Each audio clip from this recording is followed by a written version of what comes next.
Hey, Brandon.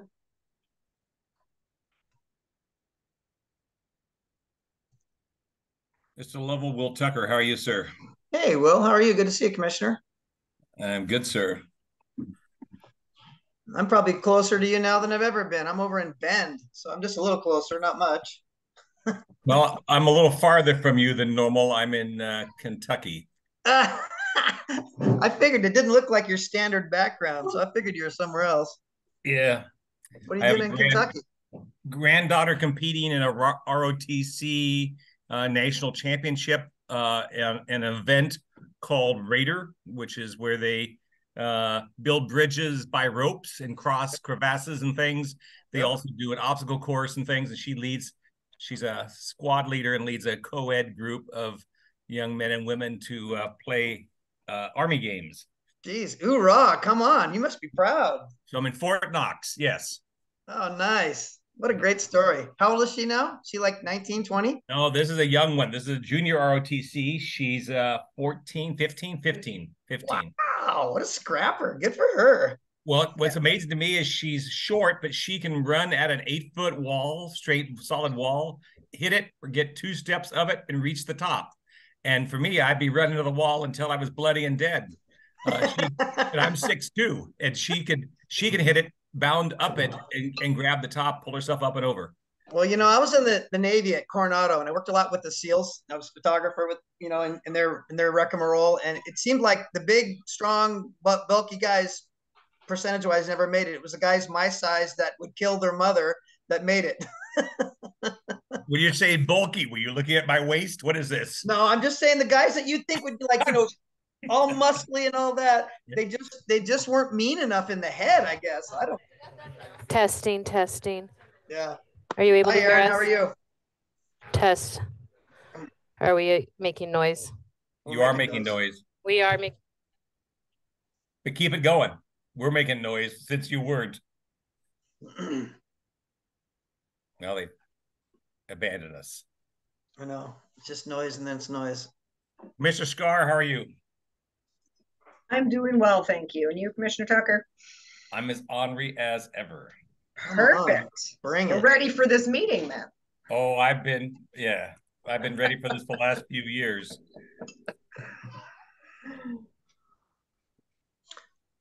I put forth All right.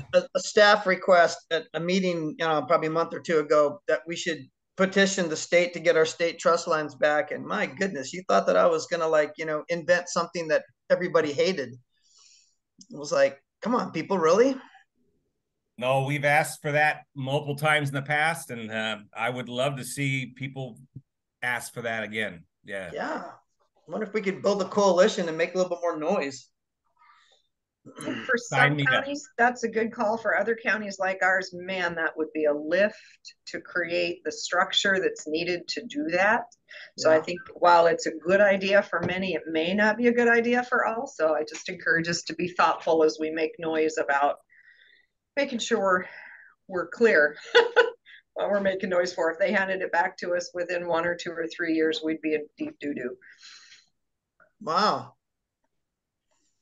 Well, yeah, we don't have a forestry department, and it's a huge amount of land and management for that would have to be built to make it happen for us. So there are some counties who absolutely it's a fit. They've got a department, they slide it right in, or it's a small amount of acreage, go for it. But we have to be super thoughtful, as well as the fact that, I mean, we're going to have set conservation plans. We're going to have to fight fire. We got a whole bunch of things we got to work out if we were going to take it back on the. Good morning, everyone.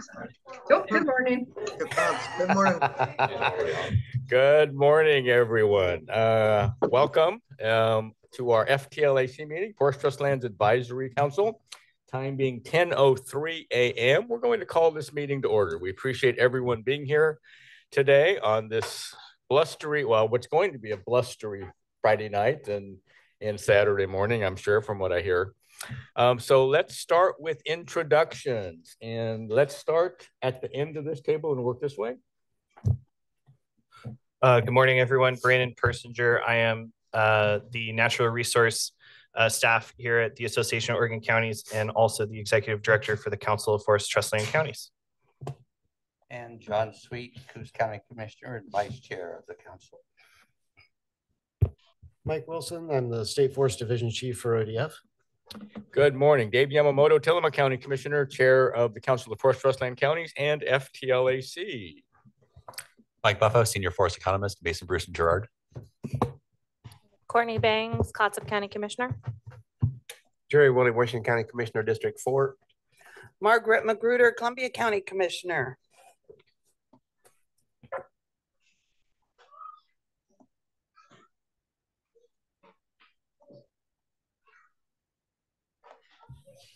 Whoever that was, we couldn't hear that.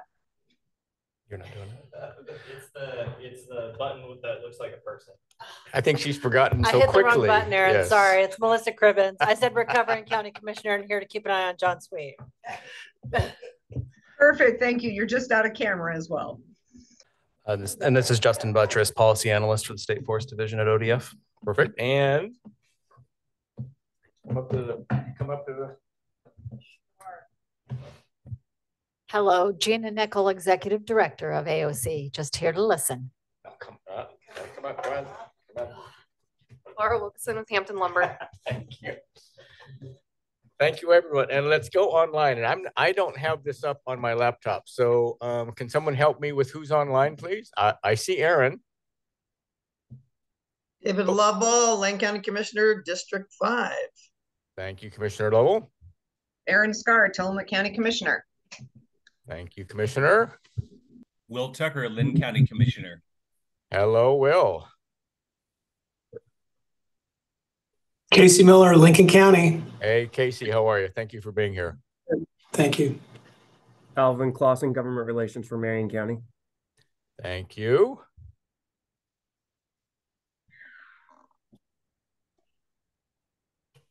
And Chair Yamamoto, Yes. I believe that Commissioner Cameron has joined us by phone. Commissioner Cameron, are you there? Can you hear us? You are, if you're speaking, you are muted.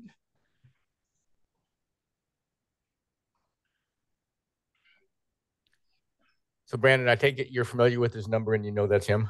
Yes, sir. Okay. Anyone else online? Can you hear me? Oh, Can you hear me now? Yeah, it needs to be a little bit louder. It's Cameron. Ah, perfect. Thank you, Commissioner Cameron. I'm here. Thank you. 8212. Yep. Anyone else?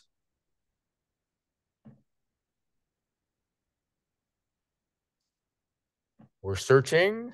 You just had Nick join us from ODF. Morning, everybody. Nick Palisato from State Forest. There you are. Thank you for being here. Anyone else? Brandon, that's about it? Okay.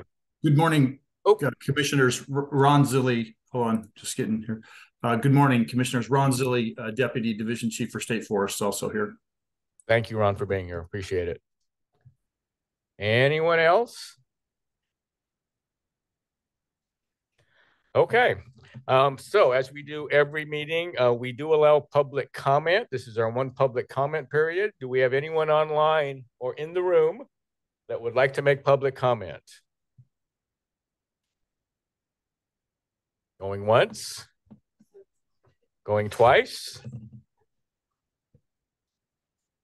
Sold. Okay. So let's move on. So our 10:30 to noon agenda, process updates and discussion. And we're going to turn this portion over to Mike Wilson in the room, and we do have staff also online. So we have two items on the current agenda: forest management and modeling progress, and implications for different temporal and geographic scales. So with that, I'll turn it over to Mike Wilson. Good morning, Mike. Thank you, Commissioner. Our Chair Yamamoto, I don't have a whole lot to report on the modeling other than sort of the progress that we've made with improvements. So we have completed yield table improvements. We did that, our staff working through a contract with Mason, Bruce, and Gerard to improve certain aspects of the yield tables. And we have begun to do scenario modeling with that. The scenario modeling is not complete and has not been through our field review for all of that. But the yield tables have been through field review. The field feels a lot better about the yield tables than they did previously. And just so everybody's, aware, that's always a struggle, if you will, or a challenge, I guess I should say, doing forest growth and yield modeling. There's all kinds of, factors in there that are site specific. And so, getting yield tables to reflect every piece of ground that you have is very difficult, but we do try to hit that average, those average sites that we have with some amount of accuracy. Anyway, so it's good that those are improved. That doesn't necessarily increase volume outcomes. So that's an important factor, right? So when I say improvements, I mean, I'm talking about technical improvements that, are more believable. So that is a step in the right direction. Again, I'll just remind everybody of the 4 scenarios that we are modeling. We are modeling what has been our standard practice for a very long time, which is at the district level, a non-declining even flow of timber over the long term. We are also doing that at a larger geographic scale, which we have not ever done in the past. And this is with the HCP. For instance, we use a larger geographic scale when we talk about the different areas. And so one is our North Coast area, which is our Astoria, Tillamook, and Forest Grove districts. And so that's most of our, most of what we manage just right there in one bucket. And then we have our North Cascade district and our West Oregon district and what we call a Willamette area. And then we have Western Lane and South. So we have some scattered parcels, of course, down in Josephine, Douglas County area. And all of that is in one geographic area. And the reason that we're doing that is just to see what the different outcomes are, see if there's an overall improvement, and then also to understand what the implications of that are, because harvest can shift radically around in those areas. So we have to understand that and also realize, that may not be implementable. It may have an overall better result because it gives the model more space to figure out a solution, but it may not be something that we would shift our workforce around to be able to implement that. And it also may not provide, sort of a stability of revenue for the counties as well. So, imagine if a boom and bust cycle essentially is what it could lead to. So anyway, but we are doing that non-declining even flow at those scales. Actually, all 4 of these scenarios, actually, that's not necessarily, there's some of those we might not model at the geographic scale or the district scale per se, just because they're not likely to, well, they're just meant to inform certain questions. So we also have a longer, I should say, rotation run that we're doing. That's been at the request of the board's interest in carbon storage in the forest. And so we're running that as well. We're doing a net present value run that is intended to be similar to what was done for the comparative analysis for the HCP. And so that's being run currently. That's the priority for us, is to be able to say, okay, how does this stack up? I know that's been, something that folks have been interested in. So how does this stack up in the results there? It is a different, updated yield tables, updated data, different model, just different modeling software. And so, we should expect to see some differences, but we're trying to emulate that run as best as we can. And then there's also a non-declining even flow net present value, which is a little difficult to pick apart, but it's basically about cash flow is what that is. And so what we're really trying to do with those 4 scenarios is present a range there of outcomes and to present so that folks can discuss that. Where we plan to, the schedule for that, what we're planning on doing is having a board meeting. We hope that it is, we're targeting the 14th of December. It would be a virtual meeting for, I'm going to say, I think it's probably 2 to 6.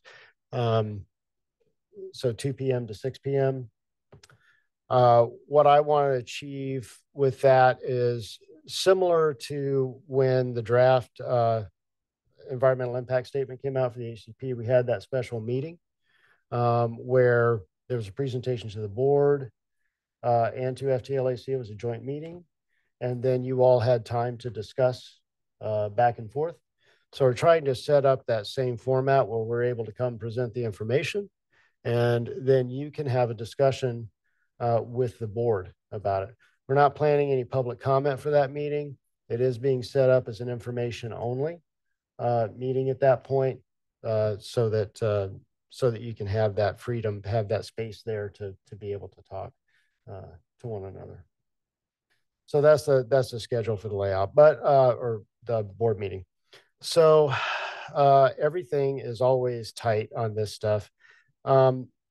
We are hoping to come and have a FTLAC meeting on December 1st. Now, I know that Brandon will be working to schedule that, and I know there's going to be a new chair selected, and we'll want to have that person available as well so that we can have some continuity there, although I know you will still be there. So we want to be able to kind of, depending on who it is, it might be kind of like jumping on a moving train. That's fine. But anyway, so we're targeting the 1st of December. It is tight. It could be as late as the 8th of December. If we're keeping with a Friday schedule, do want to make sure though that, everybody understands we're not,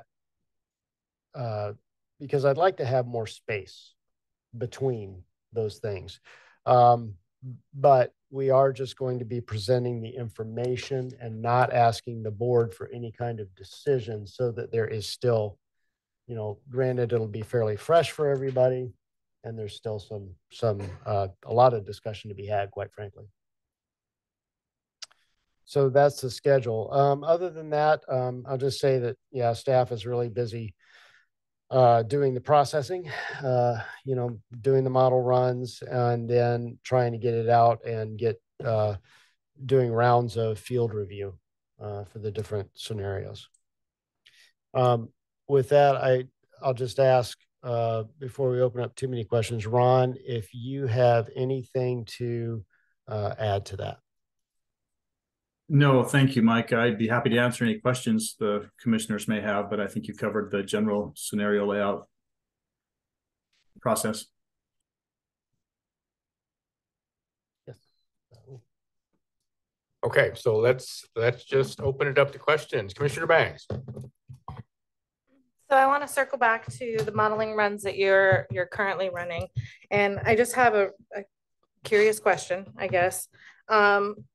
Why are you wasting time on modeling runs that aren't actually implementable, aka the regional modeling runs, as you cited? You're not going to be moving your state forest department around regionally in order to follow a regional modeling harvest schedule. So why are we modeling it, or why are you wasting time on numbers that aren't going to be usable? Well, I don't know that they're going to be entirely unusable. There is a space there in between the district, level even flow, and then the larger geographic. And we're going to see how that shifts over time.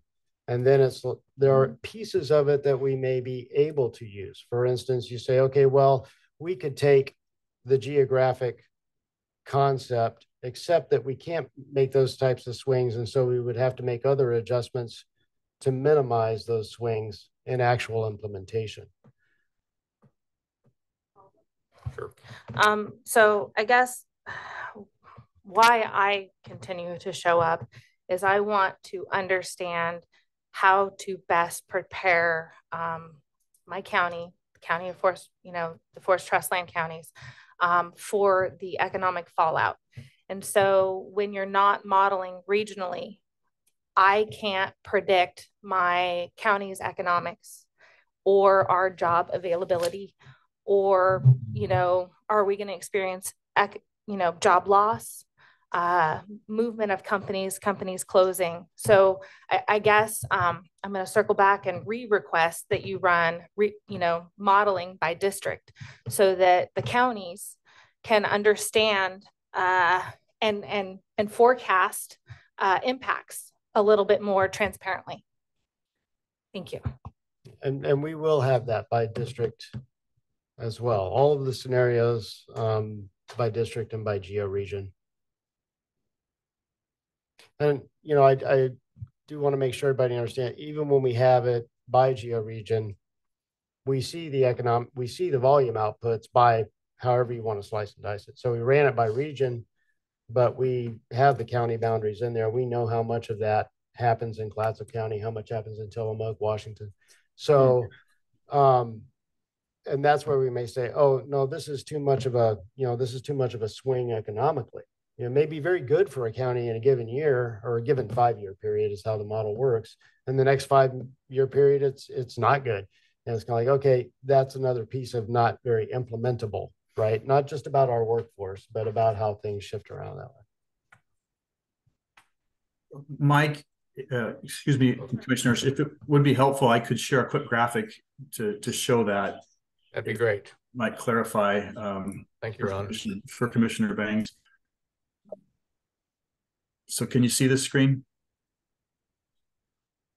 Kinda. Small? If you have old eyes like mine, it's difficult. Is that any better? Yes. Okay. Well, for Commissioner Banks' question, again, Mike, talked about these 4 different scenarios. Number 4 being as close to a run as we can, get with a different model to how the comparative analysis was done. And we're only doing that at the georegion scale, but all the other runs, the max volume, extended rotation and net present value with even flow are being done both at the georegion and the district scale. So Commissioner Banks, you will be able to see, district outcomes for each of those different model scenarios, as well as with the georegion, there'll be outputs that are displayed by county. So you'd be able to understand for your county the outcomes of those scenarios when they're run at the georegion scale, if that's helpful. In response, no, it's actually not helpful because it's still being run by georegion. So it still is on the premise that you could bounce around your ODF staff or the companies that harvest or the individual, you know, so I guess, you know, the geo region modeling, I'm stuck. I don't feel like that is a valid forecast of what the impacts will be either economically or for job loss for Clatsop County or any of the other trust land counties. I think that this geo region is a purpose to throw glitter at a problem so that we can give pretend numbers to the Board of Forestry so that they can push forward this HCP and sleep better at night. And so I will, I mean, obviously there is frustration, but I guess, yeah, I'm going to stop here for a moment. Yeah, and I'll just close with one last thought around it. Provides us information to consider given the duration of the permit term for the HCP being 70 years. And as we really look at what the ranges of implementation opportunities might be, it might not be something we transition to immediately, but it does present information to inform how we might best utilize the flexibility of incidental take permits over time. So just want to throw that out there for consideration. Go ahead, Courtney. So our current FMP that we have, ODF is basically tied by legislative rule to the levels of harvest that was agreed upon between the trust land counties and between ODF. It was nobody left that room feeling like they were losers in the conversation, but this particular situation, it's not that way. And so when you tell me that we're trying to figure out a level of economic certainty, where's the floor? Because you always, as a department, have always overpromised and underproduced. And with the current FMP back in the early 2000s, you had to pivot because you weren't fulfilling your promises to the counties. In this situation, it's a very different situation. And so I guess instead of all of these numbers, my assumption is that you're running numbers and they are not coming out where you want them to be. You don't feel like that they are marketable to the general public, to the counties, maybe even to the governor's office. They're ugly numbers. And so that's why they keep remaining hidden from the counties, from your partners. And I guess I don't want to be in a position where I have to do a public information request for information that I already know probably exists out there. It's probably being shopped around to all of your field staff. It's probably being shopped around to the governor's office, to potentially your Board of Forestry members, and not to us, the people that are going to be the most impacted by this plan. The counties that are going to be most impacted by this plan. And so I guess I want to know what our floor is. What can you guarantee as a department? What is a guarantee so that when the counties have to pivot, because we're going to have to pivot, we know what we're working with instead of these glitter numbers that are not, they're not real. I mean, and I'm almost done, sorry. I have come before your staff for the last 3 years, and I have continually said your numbers are too high. And you have continually told me that I am full of crap. And then a new modeling run comes out, and shockingly, again, you know, I could forecast. I mean, I must have a crystal ball. So I feel like I'm in this circular situation where, again, I feel like your IP numbers were too high. And you're holding the ball, you're hiding it. And when in fact, you're going to come back to me and the Board of Forestry at the same time, and you're going to present these numbers, and we're going to have 5 minutes to have to pivot. And I'll again be right. The numbers are again going to be lower than the previous IPs. So there's some frustration because along with that comes the connotation that I'm crazy. And that's a little frustrating too, because I know I'm not crazy. And I just can recognize a realistic situation when I see it. And that is that the IPs are too high. The numbers that you're hiding from the Council of Forest Trust Lands, you're hiding them because are they 10%, 20%, 30% lower than the IPs? Like, where are we at? We're trying to figure out our future, but we can't figure out our future if we don't know our floor. So, sorry, lots of frustration there. Thank you, Commissioner Banks. Commissioner Magruder. Mr. Chairman, I'm hearing ODF, I'm hearing Commissioner Bangs, and I have no real expertise in forestry, despite the fact that 75% of Columbia County is in timber, most of it private ownership, and it is has been successfully run by private ownership. We don't have too much ODF or BLM. I need somebody to bring these conflicting conversations a little bit together for me so I have a better understanding of the realities. Thank you, Commissioner. And I will have to pile on with Courtney. If you talk to my treasurer, she will also tell you that the numbers that we get on an annual basis from ODF are pie in the sky numbers, and they very, very seldom hit those numbers. So again, I know Courtney was talking in a little different vein here, but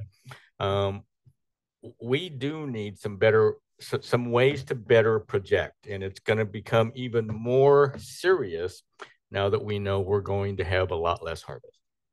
So these types of things are crucial to the counties. They are. Otherwise, we have no way to plan for the future, and we do. Our budgets are looking out over a year, 2 years, 3 years. That's where we should be looking. And if you talk to my treasurer, Sean Blanchard, she'll tell you, yeah, we can't. We just can't look out that far and project. So those are some of the problems that we run into. Mr. Buffo. I've had my hand up for a bit. Is there a chance I can jump in? Am I on your list, Commissioner? Yes. So actually, Commissioner Scar, can you go ahead? I'm sorry, I logged on and I did not see your hand. And I apologize. Thank you. I appreciate that. I want to jump into the conversation about modeling, and I'd love to know what model your district foresters are using. Kate Skinner gave a lovely interview with our newspaper just, I don't know, 2 weeks ago, sharing how she has looked at that the Tillamook State Forest is in a good position to maintain recent harvest levels.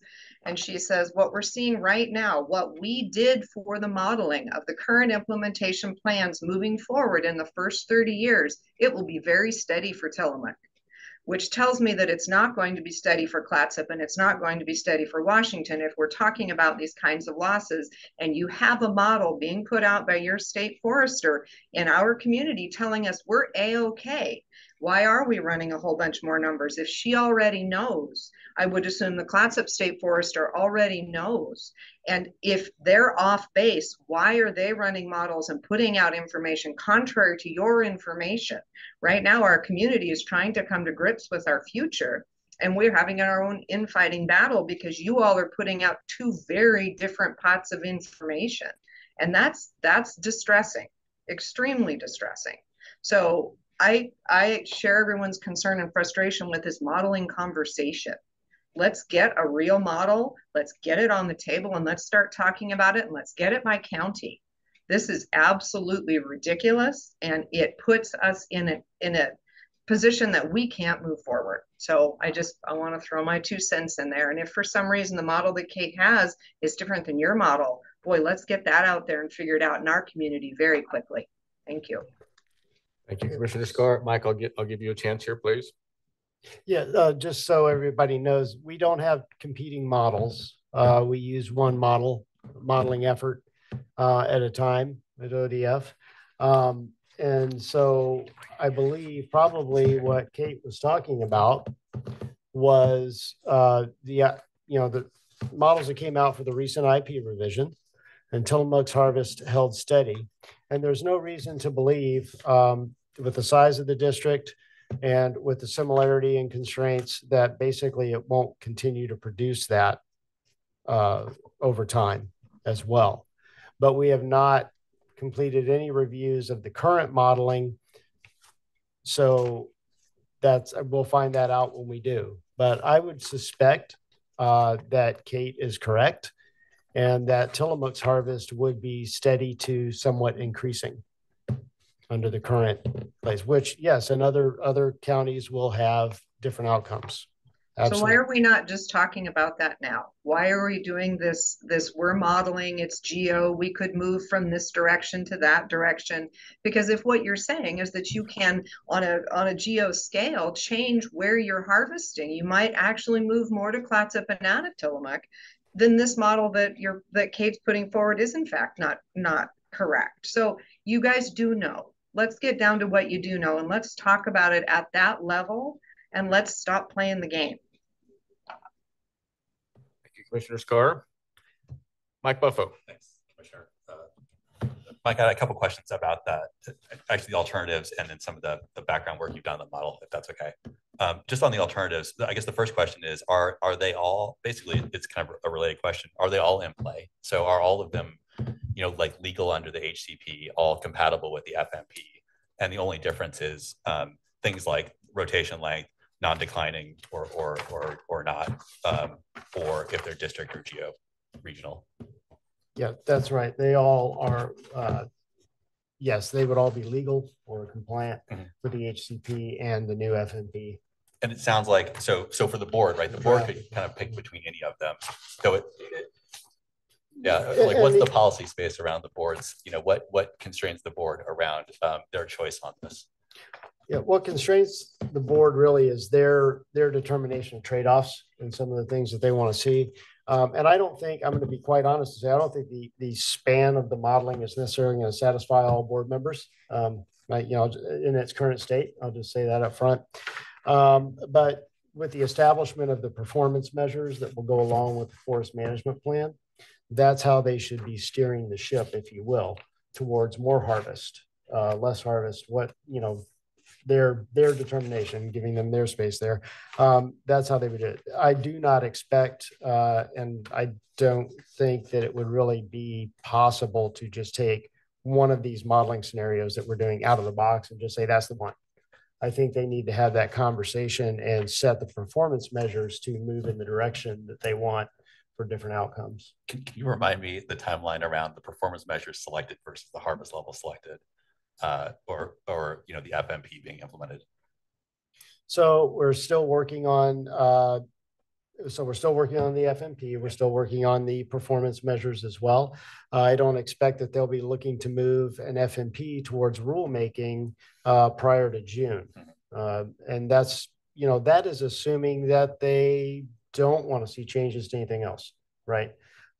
We do hope to be continuing to have the performance measure discussion with them. We've got the things pretty much there in the performance measures.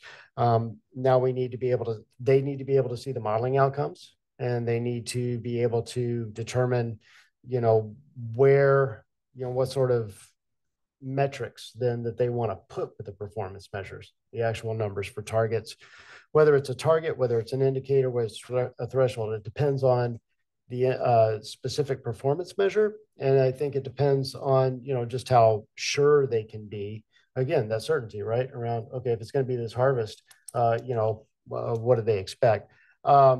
Keeping in mind that the board doesn't set harvest levels per se, but clearly they do pretty much direct harvest levels at a high level through the policy implementations and through their performance measures. Yeah. Right. Okay. And then since all of these are kind of compliant with the HCP, it sounds like, considerations for the board presumably are like volume, revenue, and presumably carbon, since they've asked for a specific long rotation.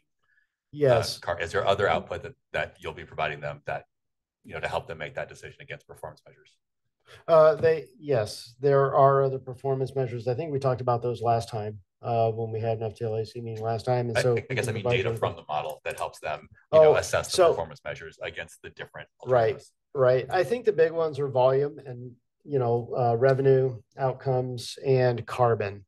I don't know necessarily that, and that I do know that not all of the performance measures can be addressed just by the modeling data.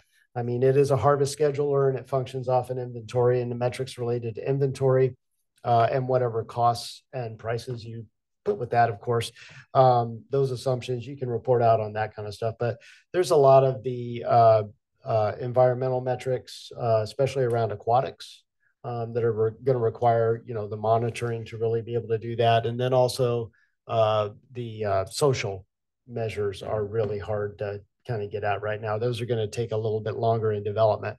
I don't think the board needs all of those things in order to be able to, start moving forward with making decisions about forest management plan. Is just on the technical side. So there, there was the yield review, and of course we saw Todd give a presentation like several months back about changes in the model. I'm curious about the region review. So we haven't seen like graphics of yield curves, kind of comparing the earlier yield curves with the newer yield curves. Just even kind of a single line to see what that looks like.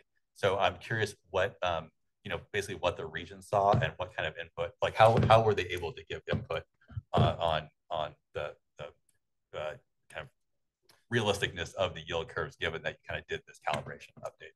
Oh, sure. The field review of the yields, well, specifically the yields, since that not just of there's also the spatial aspect, I believe, I want to also ask about the modeling side, but specifically of the yields. Yeah, so that's a specific step we took, was to put the yield tables out, the new growth and yield tables out to the districts, and to get their review on that. And the feedback that we got, I don't have all the detail here, but basically they were a lot happier with what they saw. It took out some of the high volume per acre stuff that they took reductions for during the IP revision. You remember we went through that discussion during the IP revision process. It was kind of a gross estimate, right, based on it. But now they've done a much more refined view of particular stand types, particular prescriptions, and all of the things that go into the growth and yield tables. And we're able to come back and say, yeah, these look pretty good. So like a big question here has been what does the new modeling lead to in terms of higher or lower harvest? And I know there's a lot of things in play, but I'm just curious if the yields, at your typical harvest age, are they lower than they were before, or higher than they were before, or is it a mix? It sounds like that you have that information available. Is that right? We do have that information available. So the yield curves, definitely the first ones we have were optimistic, and so they are lower. I don't know how much lower it plays, when you apply the harvest schedule or what it comes up with the ultimate volume. But yes, overall the yield tables were lower. Okay. Yeah. And then the other part of field review in the last modeling, so used a different program before, and that modeling didn't have a spatial component to it. So there was. Is that right? So, I mean, it had polygons associated with it and all that kind of stuff, and various constraints based on those. What it would do, though, is it would take, it would take portions of polygons, right, that weren't explicit. It would prorate a polygon, if you will, which is like difficult to wrestle with if you're trying to look at the implementability of it. But Patchworks, what we're using now, doesn't do that. So it honors all the.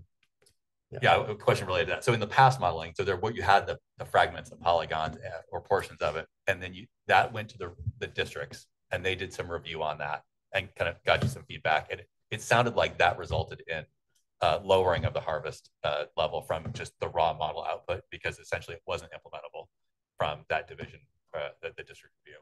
And so what I'm curious about here is now you have a model that's taking whole stands and is able to consider some of that operability aspect, it seems. And so, what are you expecting from the district staff review on that? Because it seems like a major component of the past review has actually been handled. Yeah, no, I think it'll be, so my going into this, my assumption is going to be they're going to feel a lot better about it, but that's the stage of review they're in now. When they look at the scenarios and they see how it plays out spatially, then they're able to provide the feedback on that separate from the yield tables. And so I think it'll be better. And you're correct. Both for the comparative analysis, just for the comparative, because we use Patchworks to do the IP, revised IPs as well. But for the comparative analysis, because of that factor, we took out all prorated pieces, if you will, anything that was less than 10 acres. Somebody can correct me if I'm recalling the wrong acreage there, but we took out what we called, these slivers, right? That might not be as kind of like, well, does that really go with an adjacent harvest unit or not? And, what does that mean? So we did make a reduction for that. Okay, so like the key differences between both the IP modeling and the modeling now are just the kind of the scenarios, this issue of the under 10 acre parcels, and then stands, let's call them, and then the prorated stands as well, and then the yields, and it sounds like the yields are down, but we don't know what's going to happen with the effect of the prorated pieces or the small stands. That's in terms of harvest level, overall harvest level. Yeah, I don't anticipate that we'll really have that problem per se. I think that the model will function pretty true to Polygon, well, I mean, it will function true to Polygon. I think the only spatial pieces there are as, we start to get really into the weeds of the model solution reviews that we do, and we do these for implementation plans as well, right? Every 10 years. Is looking and saying, okay, is all the harvest stacked in one place and would put too much load on a transportation network here? Or, it's sort of the realistic, is the model making realistic choices? Or is it clumping things too much, or, and that sort of thing. Ron can probably provide some more detail on the kind of things that we're looking for there. But the specific issue towards not being able to pinpoint something and it's being prorated from something else, and you just kind of have to say, well, we're going to take a general deduction from that. That shouldn't really be an issue with this model. Thanks. So hold on just a moment, please. So I apologize. I know we've got at least two commissioners on the phone, and I know you can't raise your hand when you're on the phone. So I hope you don't mind. I'm just going to cut in and ask the commissioners that I know are on the phone if they have any comments or questions. Commissioner Tucker, any comments or questions at this point? No, but thank you, sir. Thank you. Commissioner Cameron? No, I'm good. Thank you. Thank you so much. Do we have any other commissioners on the phone that you know of?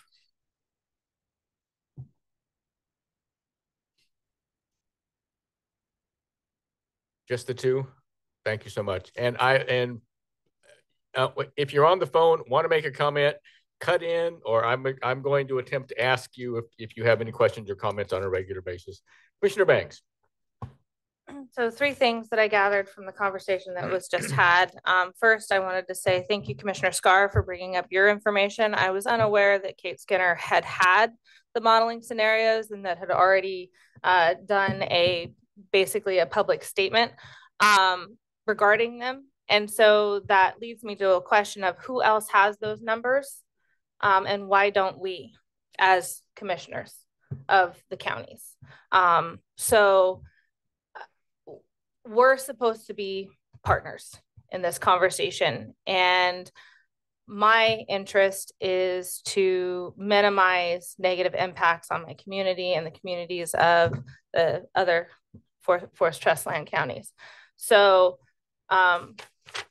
why aren't those numbers here today since they're already being advertised? The silence from Clatsop County and the silence from ODF regarding Clatsop County and the phrases that were used, that yield tables were lower in this conversation that was just had, and that yield has not improved, but it is more realistic. So your field staff is feeling more secure. I really dislike that they feel a lot better about it, because I don't think any of your field staff, I wouldn't project they're feeling a lot better about defunding their county that they live in. I'm just gonna put that out there, that maybe the phrase they feel a lot better about it, maybe shouldn't be used, but they feel more confident in the numbers that are being projected. But yes, the yield tables were lower, but by how much? 10, 20%, 30%. It circles back to my previous question. And like Clatsop County, I mean, Tillamook County has a better stability, so I assume, but Clatsop County would like to know. And my third statement regarding the conversation, my third regarding some comments that you made previously, Mike, was that the social measures, that you're not going to provide the social measures to the Board of Forestry in December as they're weighing whether or not they're moving forward with this decision. And I think that that is a horrible idea. I think that the social measures, the economic losses directly correlate to the job loss and directly correlate to the success or failure of a community. And so that's a pretty big social measure that I think needs to be shared with the Board of Forestry in December before they choose to move forward with a plan that is saying that the yield tables are lower than the IPs already given to us, I don't know how many months ago. So my final question is, how much lower? Like, let's dial into that. How much lower? So before Mike answers that, I just need to weigh in.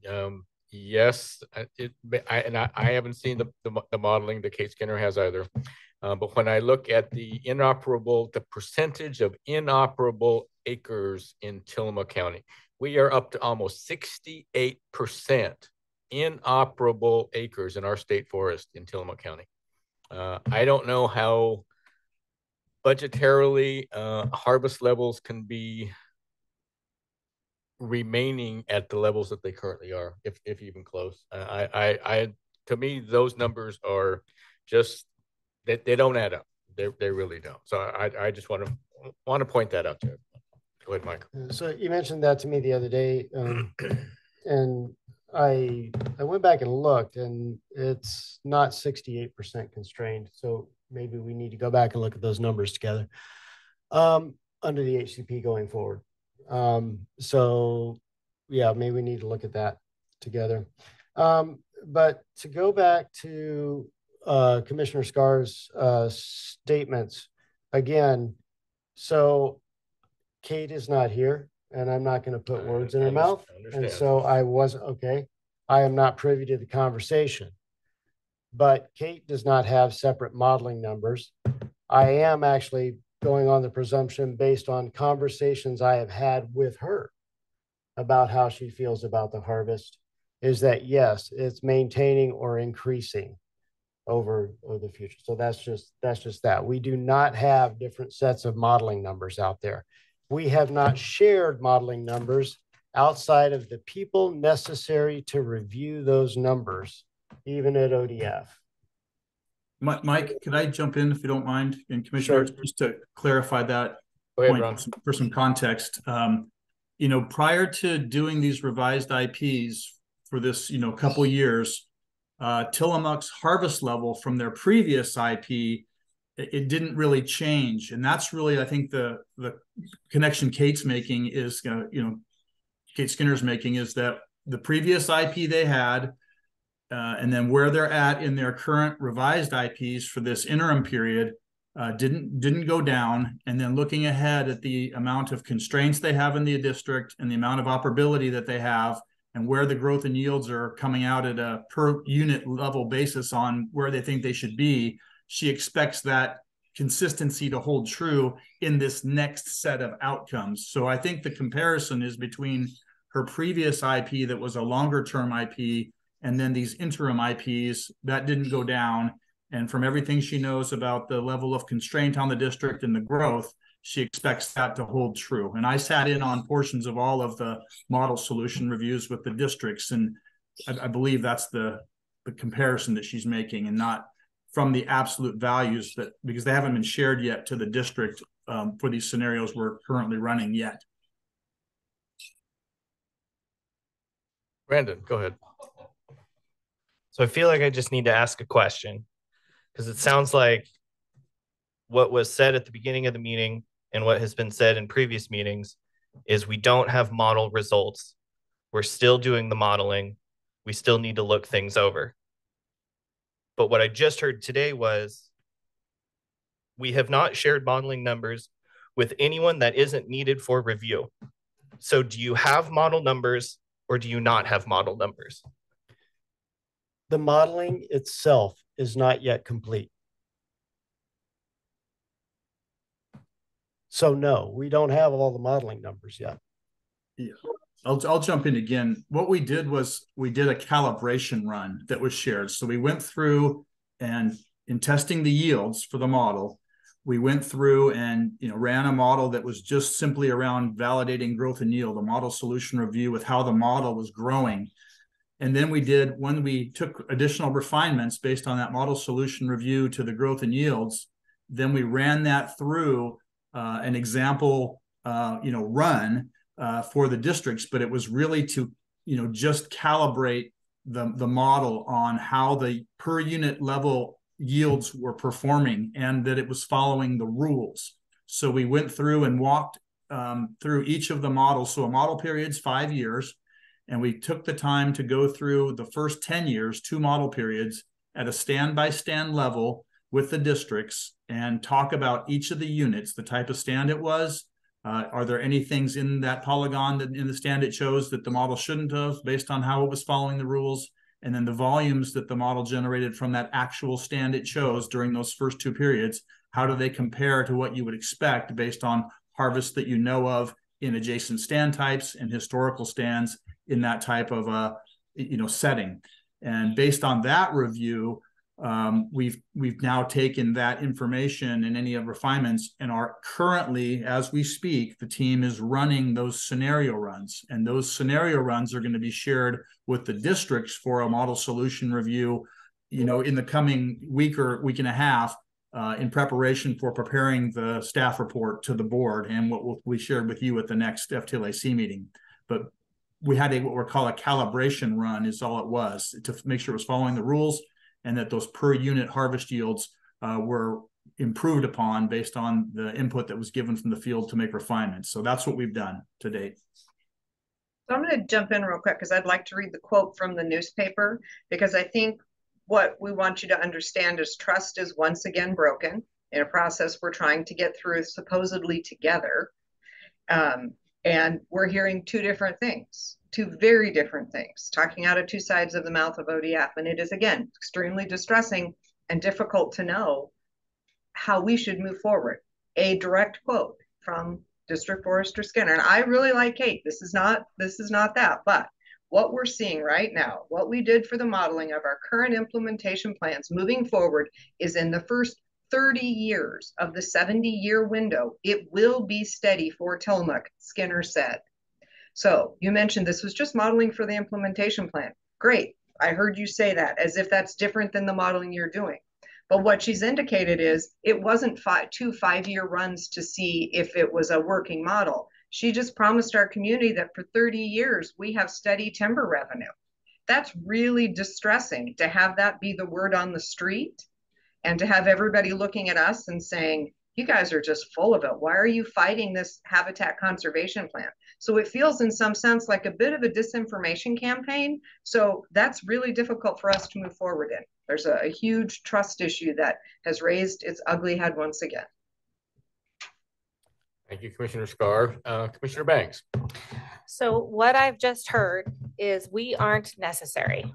That is the blaring statement that just jumped out and slapped me in the face, was the County of Forest Trust Lands is not a necessary part of the conversation, and that you've shopped the information to only the folks that are necessary. You didn't identify those folks, and you didn't say that it only remains in ODF.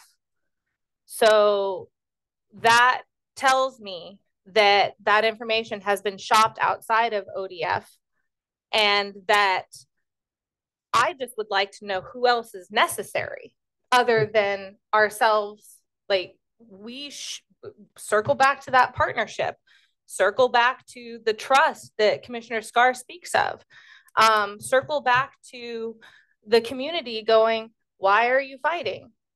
Everybody says it's going to be fine. I know it's lies. I do. I know how to do math. I know that it's lies, but there is this giant trust issue, and it's not with my local district staff at all. I appreciate Astoria District. The trust issue is with the state lands upper management department that is constantly trying to, I don't know, it's a misinformation campaign. I would agree with that statement. It's a misinformation campaign. And not only is it a misinformation campaign to the communities, but it's also to your own Board of Forestry. You guys have put, to my assumption, you constantly for the last 3 years have stated timelines are tight. Got to make this decision. Timelines are tight. Got to make this decision. Got to push forward. And for all intents and purposes, you guys have set your own timeline. Nobody else set this timeline, to my knowledge. And so you're ramrodding it through, telling me I'm crazy, 225 million board feet, you're going to be fine. Okay. That's reduced, 178 million board feet, you're going to be fine. Now, today, I'm hearing that's reduced. So I guess you have self-imposed timelines. It's a misinformation campaign. You have the numbers, you're not sharing them. But you're only sharing them with people that are necessary. We're not necessary. And how is my community not necessary? How are 42,000 people not necessary? Like that, I think, is the most heartbreaking in this entire conversation, is that the impact is going to be astronomical, and you're not wanting to display it because you want to have a decision be made that is in your favor. It's not going to be in the favor of my community. It's not going to be in the favor of any of the other trustland counties. So I'm shocked. Sorry. Thank you, Commissioner Banks. Okay, I want to make one little correction. That just a few minutes ago, I said it had not been shared with anybody outside of ODF. I said that. The people who are doing it are the people who are qualified to do model solution reviews, so that we can bring you information that has already been vetted through professional field staff. So that's that. I have made the commitment ever since I came into this position to doing the modeling for the forest management plan with the HCP as its overlay, so that we can understand what the outcomes really are. So, I mean, I can be called a liar if you want. I don't really care. I'm getting used to being impugned in a lot of different scenarios, a lot of different situations. So that's fine, but that is the truth of it. When it comes down, Commissioner Scar, to looking out, so that and this is one of the reasons that this conversation is like, I don't know if it's even really appropriate at this level when we talk about the modeling details, but we model, every time we do an implementation plan, we model it out for 100 or more years. We need to do that to make sure that whatever is being modeled is sustainable for that for a long period of time. So you never cut your inventory down to a level where it's not sustainable. And so that is why there are more model periods there than are necessarily applicable to a particular IP revision. That's always been done that way. And maybe we should just be cautious about what we share to the public and how we share it, because you definitely have a sense in our community currently that commissioners are unnecessarily fighting against an HCP because the state forester said we are fine for 30 years. And what I think I hear you saying is there are models that are still ongoing, and that will be yet to be determined based on the models that you have underway. And so that to me is distressing. Right? That's what goes out to the community, that's what is put in our media, which is picked up by other media. So let's all get on the same page. And if you don't have numbers yet, let's not talk about it as if you do. Thank you, Commissioner Scar. And I always go back to these conversations. I mean, it was 2018 when we looked at the business case analysis, 250 to 265 million board feet annually with this HCP. Then we come down to the services releasing their EIS. And they said 225 million board feet is what we should be able to produce out of the state forest lands with this HCP. Then the IP comes out, and now we're down to 165 to 182.5 million board feet. And I'm just concerned once the FMP gets adopted in a year and a half or so in the future, those numbers are going to change again, and they're going to go down. So yes, that article, and again, I love Kate Skinner. She knows what she's doing. But that article, that interview she did with the Headlight Herald, and the article that came out was distressing to me. There's no doubt about it. So Mike, we have watched the numbers over the years, and they do nothing but go down. And that is one of the problems. How much further are they going to go down? We were hoping to have these modeling numbers. I'm hoping that modeling is done before our next FTLAC meeting on the 1st or the 8th of December. And I know they have to be done. Otherwise, you're going to cancel this potential Board of Forestry meeting about the 14th of December. And Commissioner Bangs is right. We have been asking for information and to slow down this process. Every time we ask, we say, well, you can't do that. The services are in charge, and they have certain dates that they need to meet. But when it comes to the Board of Forestry or the department needing to slow these processes down, there's never an issue. I never hear that, no, we can't slow this down anymore because of the services. So you have to understand the frustration of the trust counties here, because this is our lifeblood. It is. And without the ends, I'll just say it.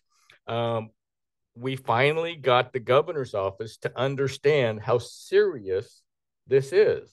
That's why the governor has asked us to sit at a table and discuss these issues with the governor's office, so that she is hoping to find a way to keep the trust counties from going bankrupt. And that's exactly what the governor sees now. The governor sees this in this HCP. And that's why we're sitting down with the governor's office on a regular basis. I can't talk about the things we're discussing. I can't. But I'm not sure how far we're going to get, if at all. I don't know. We're not at that point yet.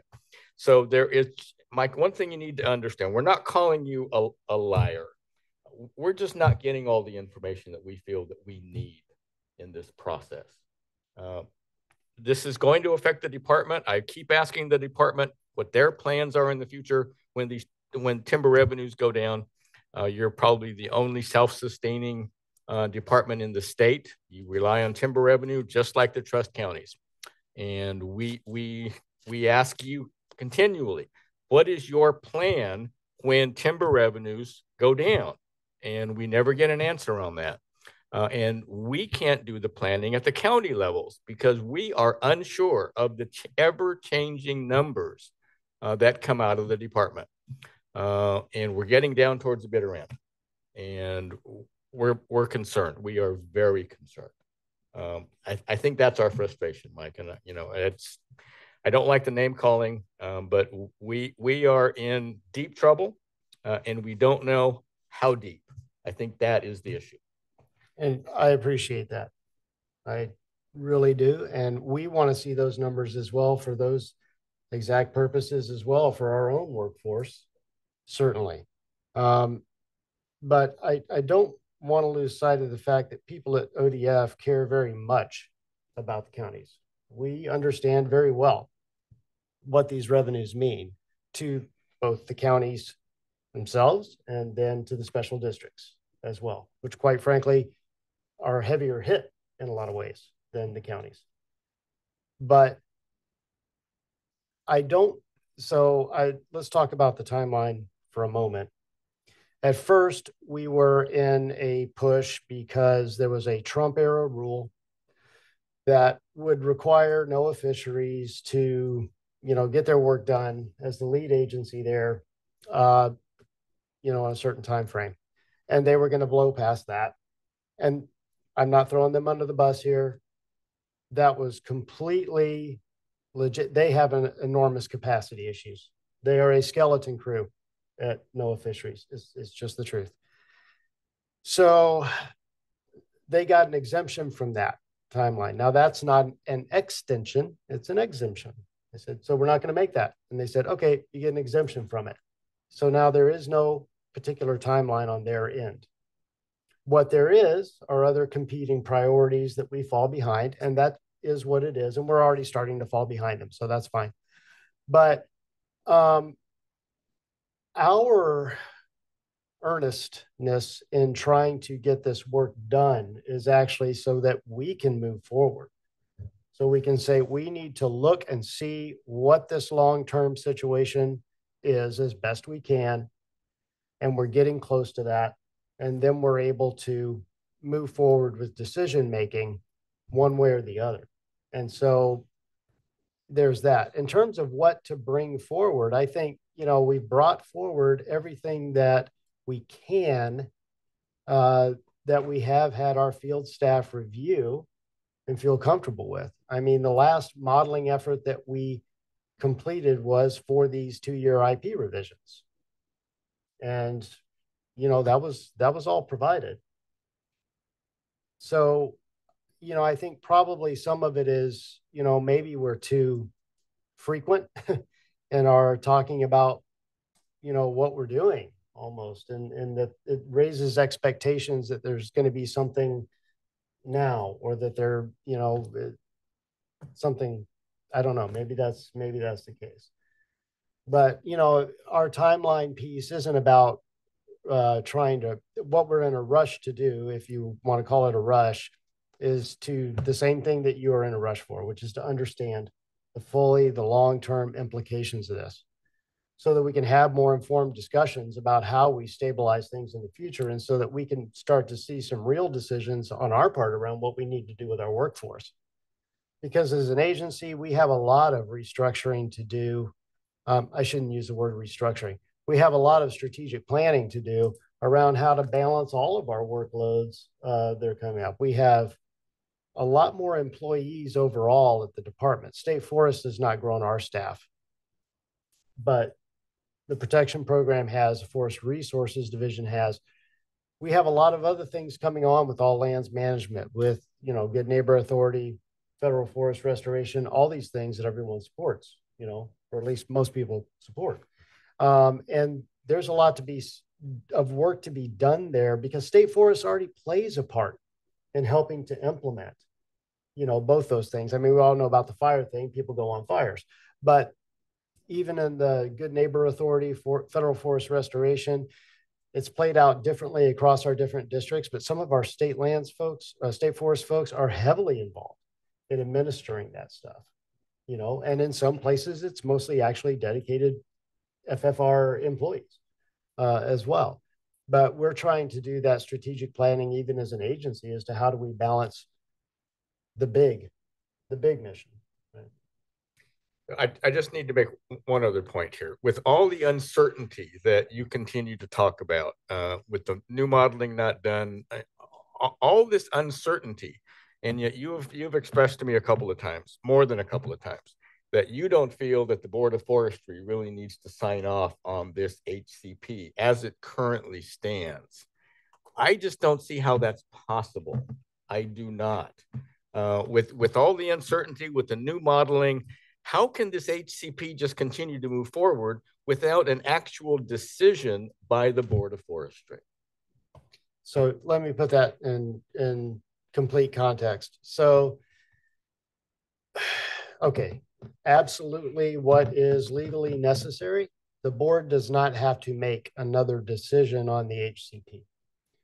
The services have, they're waiting on this modeling too. They look at the modeling, they decide what needs changed or updated in the EIS, and then they got to do their biological opinions.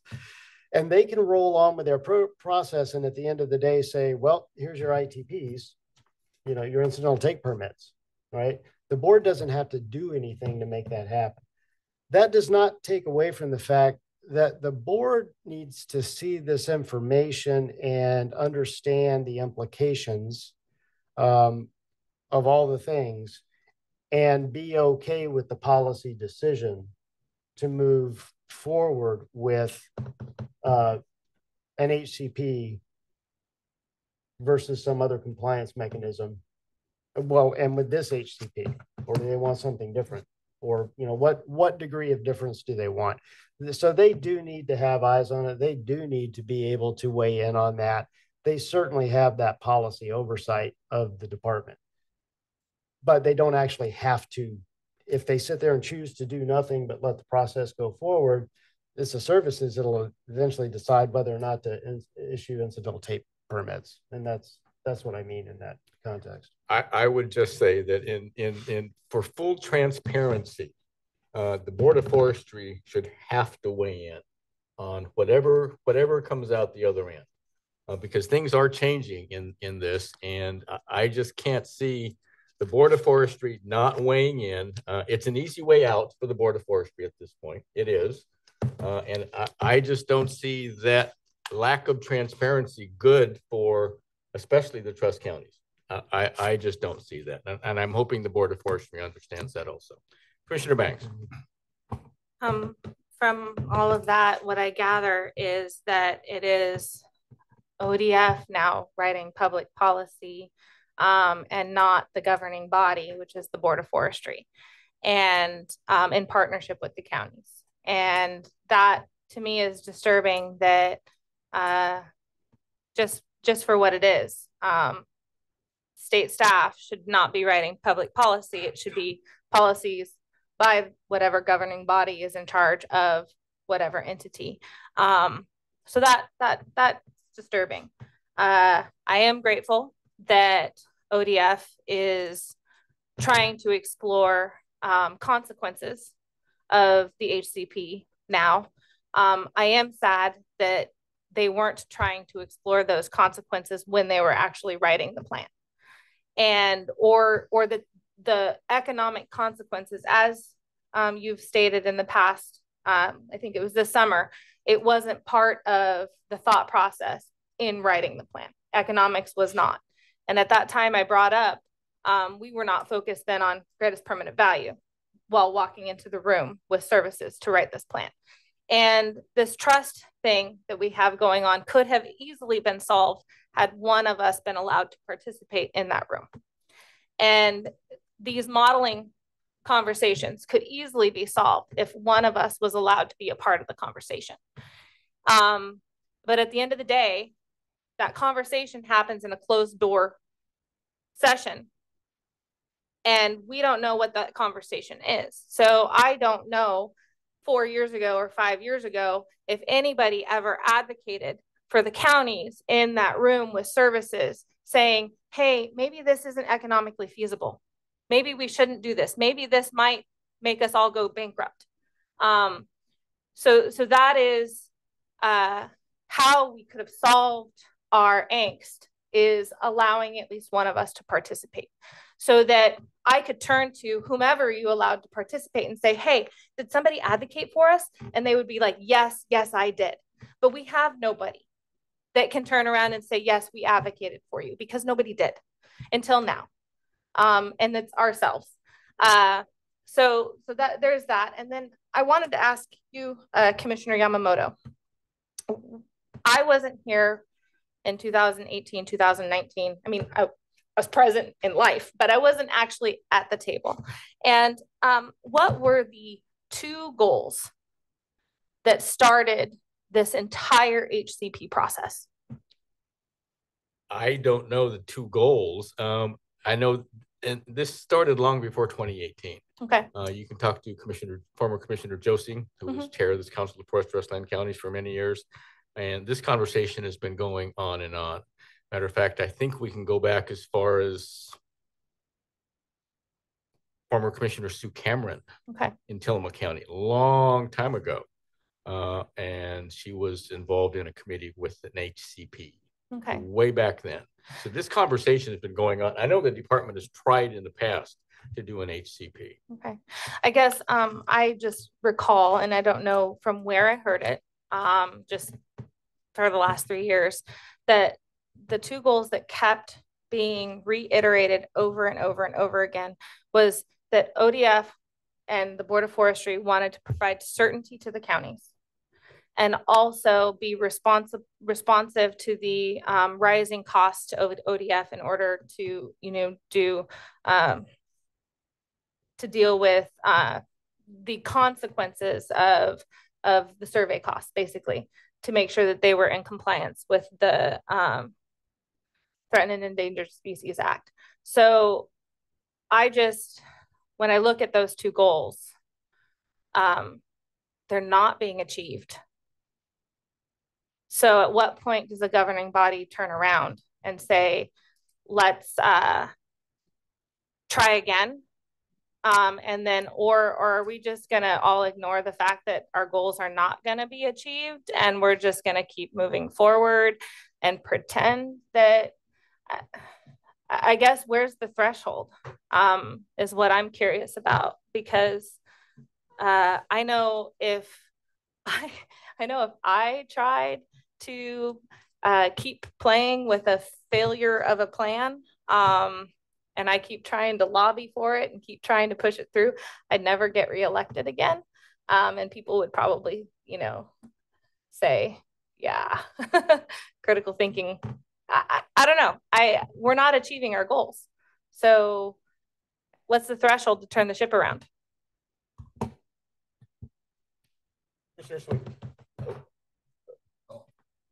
Well, apparently the threshold is greater than a 30% reduction in harvest, or we would turn it around. And David and you as well made comments about the necessity of the Board of Forestry being involved with this. They should be on the hook.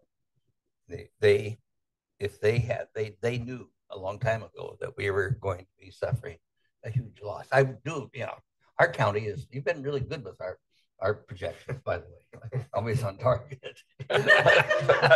0 to 0 hit, John. Yeah, thank you.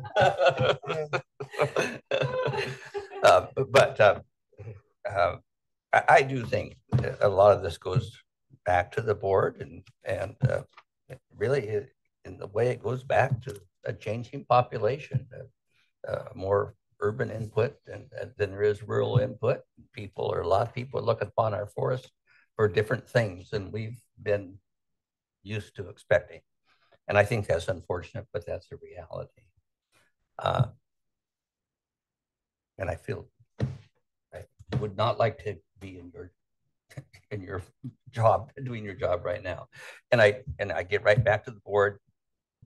I really hold them responsible because we knew from the outset or early on in the process that the 250 million board feet target was not going to be realistic. And then it went to 225, then it went even lower. And either of those cuts is huge in terms of funding for governments, but really funding for families. And that's where it really hurts. And now what I don't know is, these forests are not the only forests in town. I don't know how our harvest projections fit in with all the other timber owners in the counties. And I don't know if there's any way to ever take that into account, but there must be some way to guess just from the age of the timber and the various ownerships, what they're going to be doing in Clatsop County or Tillamook County or in Coos County over the next few years. I know in Coos County, we can project that Weyerhaeuser will likely have a 10 to 20 year void in harvest. And that's significant to us because they have a couple 100,000 acres. And I don't know where that type of thing is ever looked upon. This is getting a little bit away from the immediate problem of this, but in my view, it'd be really good if the Department of Forestry had some knowledge of what's going on within the private forest. And I know it can't be terribly accurate, but you do know one thing. As soon as that log is ripe, ready for logging, you can count on it being harvested. They're not going to stretch out their rotation just to help a county or a region. They're going to harvest it. And I think we should be able to predict that. And that would be useful information for us all to have. And that's aside and apart from this, but it's something that I wish the board or the Department of Forestry would, you have the numbers. You know what everyone's harvesting. You know when they last harvested. You know how old the timber is. And you should be able to make some projections. And I know they can't be accurate because you don't have complete control, but it would really be helpful if we really knew what was going on within the operating circles that we all live with. Not so much, you know, we have two impacts.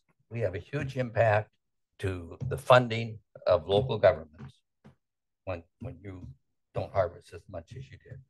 But a bigger impact, and to me a more important impact, is what is the impact of our harvest plans, trust lands, and all the other timber owners to the citizens of each county. And we know from our own personal experience, it can be devastating when everyone gets on the same cycle, right, and runs out of harvestable trees all at one time. And that cycle just repeats itself. So it's predictable.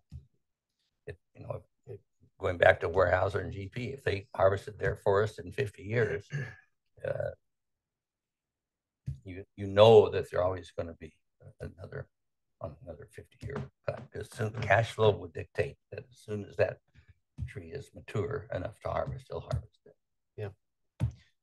Yeah, no, those are all good points. And, you know, I off the top of my head, and just what we know region wide is like, yeah, there's a gap there. You know, federal forests shut down, private forests harvested more off of their own. You know, obviously they hold that information on their inventory, you know, pretty close to the vest, right? I think though that, but it's there.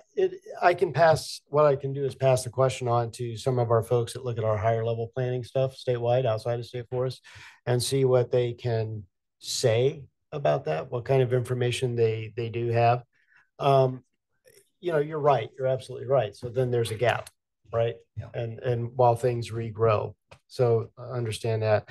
You know, I do want to say, I agree that, yeah, the board should be involved in this decision. The technical aspect of like whether they have to make some decision in order for the services to complete work is one thing. But the fact that they need to be involved in the decision certainly is, which is why we've been, you know, engaging them all along the process. The only thing, you know, that I kind of like to bring folks back around to, and we can disagree about assumptions about the future, but one of the reasons this HCP looks like it does is it does cover a number of species that are likely to be listed in over the next decade or so. And so that's part of the business decision and part of the risk decision. You could take a different approach and you're just, you know, basically you have a different risk tolerance there in terms of, you know, not just survey costs. Those are considerable and can get more considerable. I've never seen them go down. But there's that, and then there's just lawsuit, which for us, you know, in terms of when we get sued over threatened and endangered species issues, typically a tort claim, you know, the department sees an increase in the rate that we pay DAS risk, but we don't pay that risk, those lawsuits outright. You know, we're not paying them out of our own pocket. The real problem there is an injunction that occurs, you know, should plaintiffs be successful. And that's then all of a sudden we don't have revenue. Yeah. But some of the other facts that we just need to be communicating better, and I wish we had the privilege of being at the table, one of us. But that's history.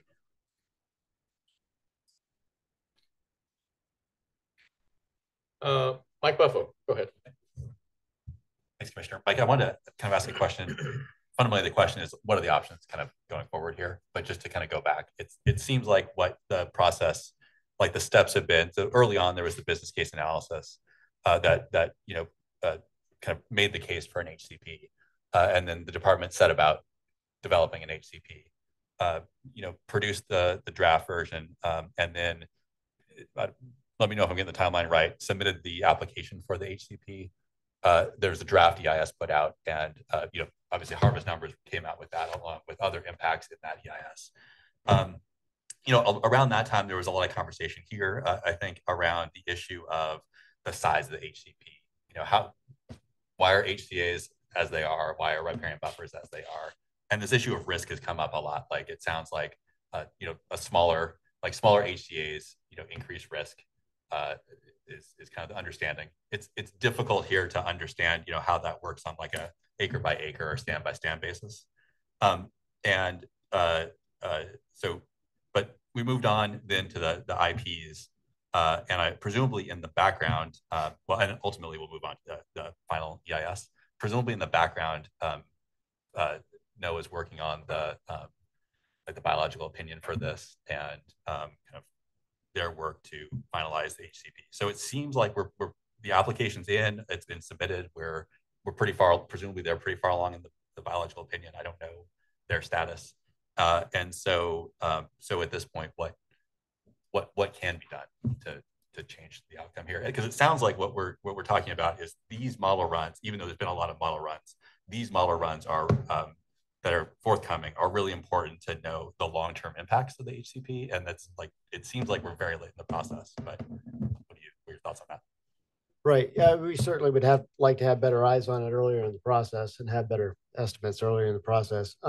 So the one thing I would say is that they're in different stages of their biological opinion. I can't speak to exactly where they are, because that's, their internal work. But regardless of where they are with their biological opinions or with getting to a final EIS, they want to see these model numbers too, for their own reasons, to make sure that their work is sound. And so, they're not, I think, if the concern or the question is like, is it all of a sudden they get new numbers and then boom, here's this stuff done? That's not the case. In terms of working with the applicant, especially, the applicant can always request some kind of change, as well. And so they need to know that the applicant is kind of like there with the final HCP as well. Because what comes out the end of the NEPA process and the HCP process is not just all the federal documents, but also the final HCP, right? The approved HCP. And so, yeah, it has to be done in concert with the applicant. I guess my question then is sort of procedurally within the department or between the board and the department, what would that take to make a change to that final version of the HCP? Is there a requirement to reapply essentially? And then, or not, just kind of the question there. Right. And then is the, thinking about changes, thinking about the evaluation of risk and, how one does an evaluation of risk. So on the first thing, there's no need to reapply unless you were to say we are abandoning this HCP effort and we're going to do something somehow fundamentally totally different, and literally start over. So there's no need to reapply. Generally, I would imagine changes, like we've said before, depending on the degree of change, they could result in a supplemental EIS, which is a significant timeline setback. But at the same time, you're still functioning under the same application. It's just they had to do a supplemental, or maybe they don't. Maybe it's kind of like, oh, these changes aren't big, and they just take the time that the changes take. We've probably talked about that ad nauseum before, and it's a little uncertain as to what that looks like and the amount of work involved and all that until you actually start doing it. But yeah, in terms of what the board can issue direction based on their assessment of risk, and what they're, assessing there is, are all of these impacts as well? And how do they feel about future risk under the ESA, versus other outcomes that they're going to see? It's like, okay, with this HCP, you get this. Okay, so here's the thing, relatively certain, and there's a cost to it, right? And then there's the unknown. And that's kind of a risk we all take, right? And we take it with our personal investments and all the other kind of things that we do. And I think it's also a question, but it is a question for the agency as well, for sure. We do have to take a hard look at the numbers and say, okay, so we know we might need to do some restructuring. We might have to do some things here as well. And does it actually still work for us too? Or how do we feel about the risk? This is maybe more of a comment because the draft EIS wasn't your document that was produced by the services. It was difficult to assess the risk between alternatives, in my opinion. There were statements about there being higher risk, but how much higher risk is the question, of course. And so that seems unresolved between alternatives in EIS, which those aren't, of course, your alternatives, or between the HCP as drafted versus some potential different HCP. Thanks, Mike. Agreed. I think, I mean, I would say that not our document, and I'm not trying to criticize the services or anything like that, but there wasn't a great deal of separation. Thank you. Commissioner Banks. A couple questions. In all of this modeling, is there a possibility that you could model no action data again under the new parameters that you're modeling everything else under?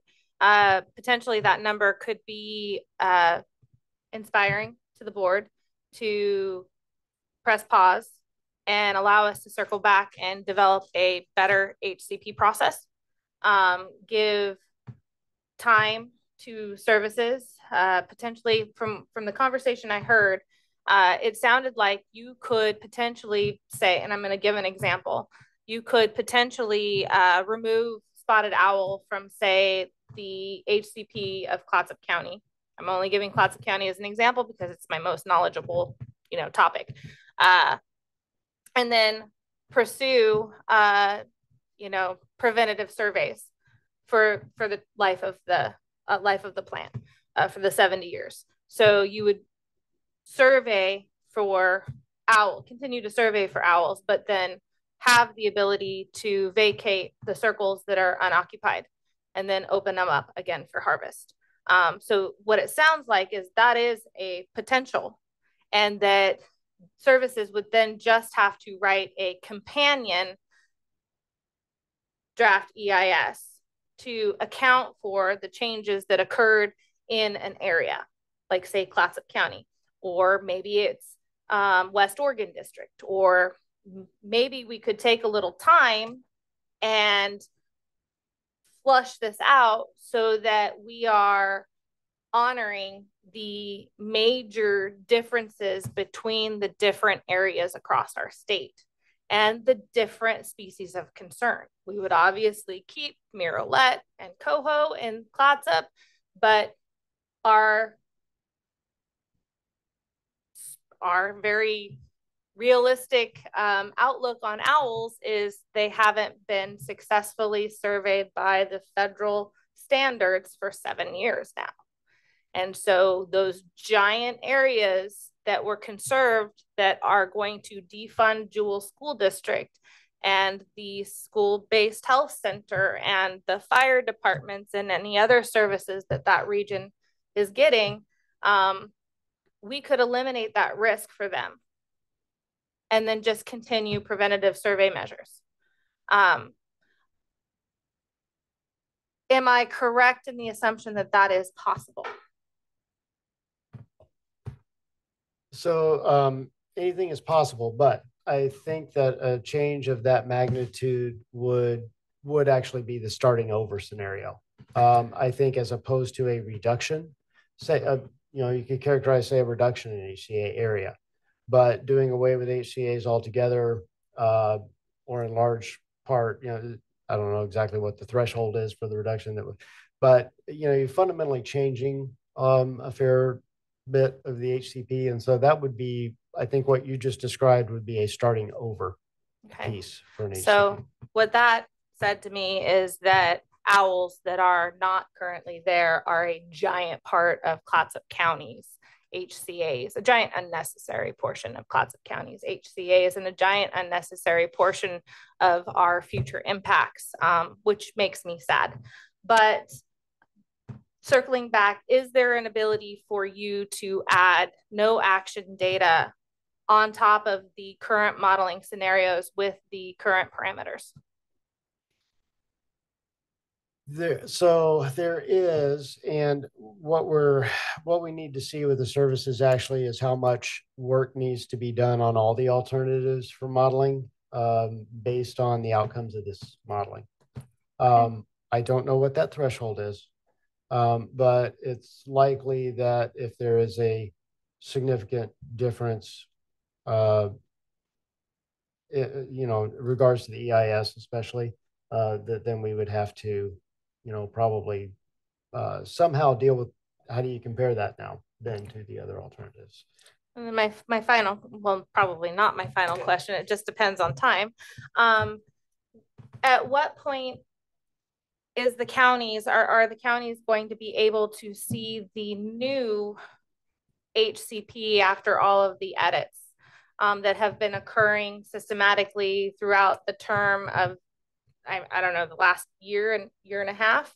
And will we be able to see that prior to its final stamp of approval to make sure that all of our, I'm going to speak for myself here, all of my concerns were addressed that I brought forth 2 years ago?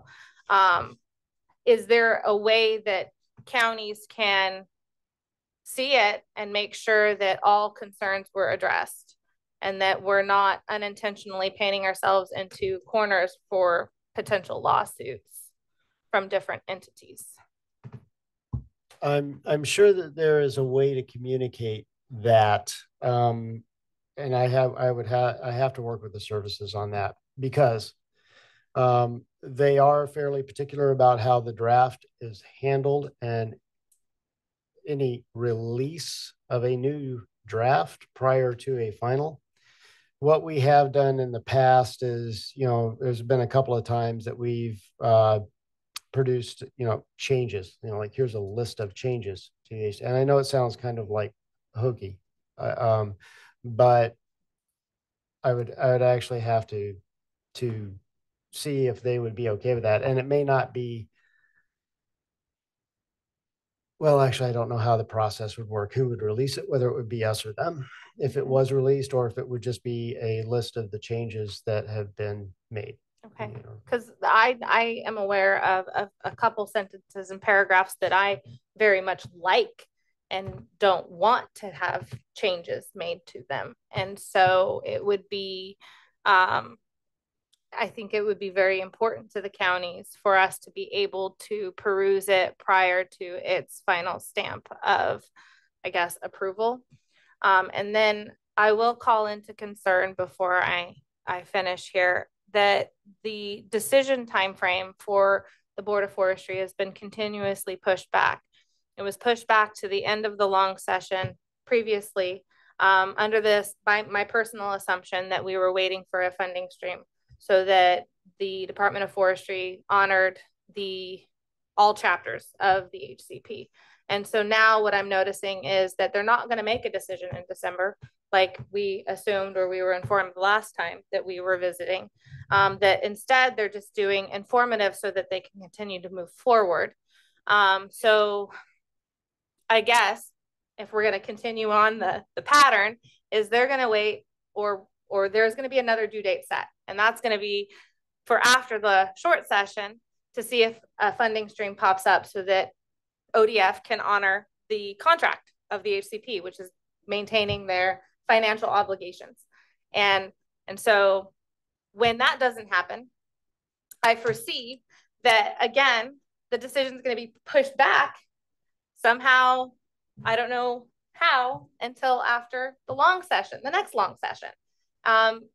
And we're going to be operating under the HCP because the Board of Forestry does not have to make a decision. That we are already under, we're already operating under the HCP. And so I guess I'm calling out a giant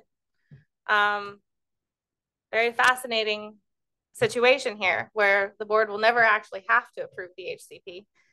We're already operating underneath of it, and we're just pushing it further away so that we can find alternative funding streams for a plan that didn't fit its original goals at the end of the day. So I don't know, I'm just calling it.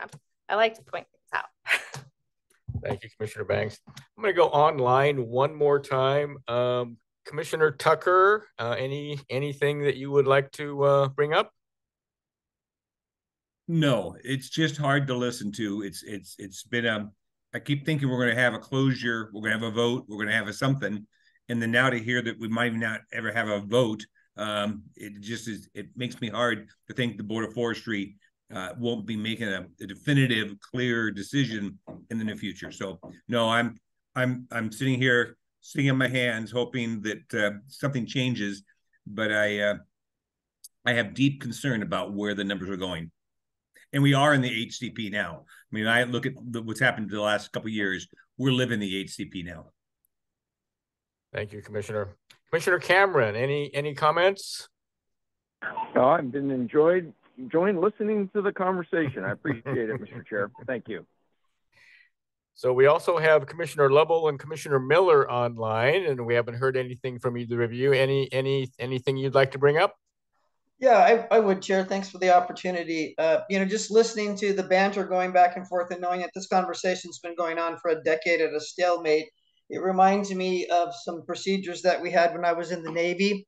I had a fairly high level of security clearances, and when I listened to the conversation today, where it's kind of hovering around a need-to-know basis, we used to say that in the Navy. Well, petty officer so-and-so, you don't have a need-to-know basis, but I think what I respected about the Navy is everybody that needed to know knew, and they did so because the mission was unobstructed and kept moving the ship forward.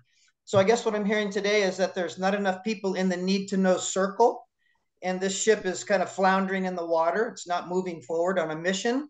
And so I would hope that as we move forward, myself, Lane County, in the region that I represent, I don't know what our numbers are going to be. I have no idea where we're going to be. I mean, we're not a heavy player in this. We're about 38,000 acres.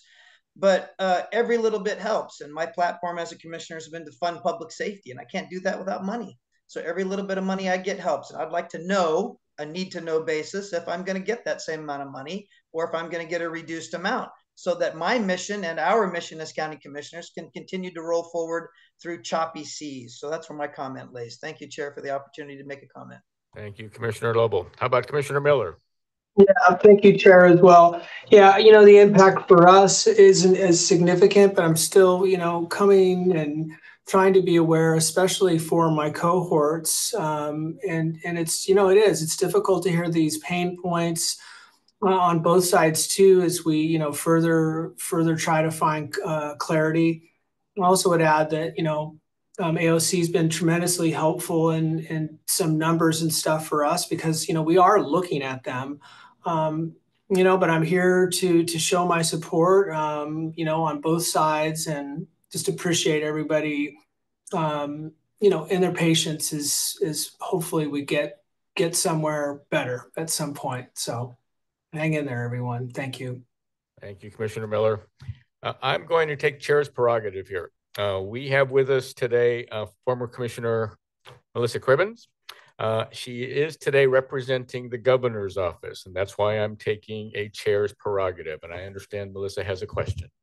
I do. I just have a quick question. Thank you so much, Chair. Mike, when you talk about the Board of Forestry doesn't need to approve this, they haven't necessarily made a decision that they're not going to approve it, right? You're just saying theoretically they don't necessarily need to? That's right. Procedurally, they do not actually need to take a step, but I find it hard to believe that they won't want to weigh in one way or the other. That's helpful to know. Thank you very much. That was my only question. Thanks for letting me be at your party today. Thank you. Thank you for being here, Melissa. Commissioner Willie. Yeah, and Mike, thanks for all this information, this conversation. I'm kind of new to this game, so I'm the dimmest bulb on the tree right now, but I'm just trying to catch up. It seems to me that when you go into a program that's as significant as the HCP is projected to be, was there ever a point in time when you said, we're going to, if it goes below this harvest level, if it has this financial impact, we're going to stop and redo, rethink, rejigger, whatever you want to call it, so that we don't. So, you know, Commissioner Banks is asking for a floor. I'm just wondering, at what point in time in your modeling, these numbers will become so horrific, you will stop and say, we got to redo, we got to reconsider some stuff. That's a good question. And I don't know exactly what that floor is. That is a conversation that we need to have with these numbers internally as well, you know, as well as here. And I think if you'd asked the counties that you exceeded that by 50% already, but yeah. I mean, for the modeling that we had previously, and no modeling's perfect, and we certainly know that part, you know, it's kind of like, okay, this looks like something that is doable in terms of planned volume. That's back when we were functioning on 225. And so, you know, landscape appears to be changing on that due to the improved modeling, technically improved modeling. So it is a conversation that we're still going to have as well internally, and not just here. And yeah. I'm sorry. I just think that at some point in time, somebody's got to hit the pause button and say, we got to consider what we're doing here and the impact environmentally, economically to our county's lifeblood. And we can't do that. And it doesn't seem like that is, it seems like the two sides have kind of dug in, and we're going to go forward. And so I can understand it's not a very good feeling. Commissioner Magruder. I'm going to bring up a slightly off the subject, but at the State Forest Advisory Committee meeting that I represent the Council of Forest Trust Lands on that committee, the conversation has turned to expanding the membership of that committee. And already I find it a bit of an imbalance. I think I counted the members, and it's like 7-3. The 3 being Council of Forest Trust Lands, private industry, and I can't remember which timber group it is. As Mr. Commissioner Willie is pointing out, the dollar numbers are diminishing for ODF, for the counties. I think we're on a very difficult path, and there is not enough money to go around to keep the Department of Forestry going ultimately, much less public safety and public health and education. We're seeing the Portland Public Schools on strike right now, needing more money. If we don't look at our economic interests, I think we're missing the boat. You mentioned talking about transportation in harvest and how the burden might fall to them, and we have to make sure that there are log trucks out there, but we have to make sure that there are timber fallers, and we have to make sure that there are mills, and pretty soon we won't have any of those options for either public or private industry. We will be seeing one of the comments that the Forest Advisory Committee was, we have to let those trees grow longer. 80 or 90 years is, we can't cut 80 or 90-year-old trees. This really frightens me if we're going to go down this path. So that's just another aspect. I also want to say I really appreciate you, Mike, and you taking all these shots. I worry that we are perhaps losing. I don't want to put a wedge in that is irreparable between the Department of Forestry and Council of Forest Trust Lands. I think it's important for us all to work together because that's all we all want is for economic success as well as community success. So we do have to take into consideration the recreational aspects and the carbon aspects. It's a big job to take all those together, but I want to make sure that we are not making our relationship with the Department of Forestry, putting it in a really bad place. I hope that you know that we just care about our counties, we care about our state, and but we have to look at a bigger picture. I think we're looking at much too limited a picture. Thank you, Commissioner. And I'm sorry, when I went online again, I was using a list that Brandon gave me, and I think we have additional commissioners online. Commissioner Scar, did you have a statement that you would like to make? No, thank you. I think I've probably said more than enough today. Thank you, Aaron. Who else do we have online? I'm not sure. I don't have that list. I'm just watching a video here of what's going on. So, and I know Commissioner Bangs wants to make a final comment. I also need to make a final comment here, and I'll do this before I let Commissioner Bangs do that, if that's okay. So I appreciate very much Commissioner Willie's thoughts on this. And Mike, I know you've heard us say before, and I think that would hold to almost every county, every trust county. We are not against the idea of an HCP. We are just against the idea of this particular HCP and the way that it was developed without our input. And it's very troubling. And I think I would tend to agree with Commissioner Willie. I think we're at a spot. I know you don't want to do this. I know there are financial implications. But starting over again on this HCP could be a blessing in disguise for everyone, not only the trust counties and our special districts, but for the department itself. I don't know. Well, I do know it's going to be devastating to the trust counties, and I think it's going to be devastating to the operational budget of the State Forest Division also. So, I mean, it's just not a good position that we're in. It is not. But I think we're at a point now where something needs to happen. And what that something is, I don't know. Commissioner Banks. I just wanted to have a final thought, and that was in regards to the relationship that the Trust Land Counties has with ODF or lack thereof. I was really naive 3 years ago when I came into this conversation, mainly because I thought that there would actually be communication. And I love Commissioner Magruder's thought process of we want to have a relationship. We want to have this communication, but that door was literally closed to us. And it was cited to me that it was closed because of the Lynn County lawsuit and that the department couldn't communicate with us because of the lawsuit. And, you know, Clatsop County and myself was dusted up in that. And that's fine.